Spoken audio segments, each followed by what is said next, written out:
નમસ્કાર, આપ જોઈ રહ્યા છો નેશન પ્લસ ન્યૂઝ. હું છું આપની સાથે હેતલ ભગત. વડોદરાની લક્ષ્મીપુરા પોલીસે જીમમાં દરોડો પાડી પિસ્તોલ અને જીવતા કારતૂસ સાથે એક ઇસમને ઝડપી પાડી વધુ કાર્યવાહી હાથ ધરી છે.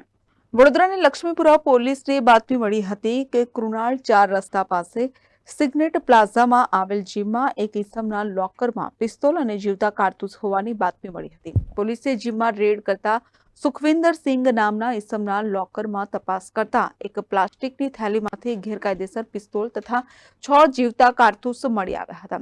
જે અંગે પોલીસે આરોપીને ઝડપી પાડી તેના વિરુદ્ધ આર્મ્સ એક્ટ મુજબનો ગુનો દાખલ કરી આગળની કાર્યવાહી હાથ ધરી છે.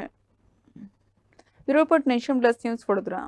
સમાચારોના સતત અપડેટ મેળવવા માટે અમારી નેશન પ્લસ ન્યૂઝની યુટ્યુબ ચેનલને સબસ્ક્રાઇબ કરો, બેલ આઇકન દબાવો અને જોડાયેલા રહો ફેસબુક, ઇન્સ્ટાગ્રામ અને ટ્વિટર પર.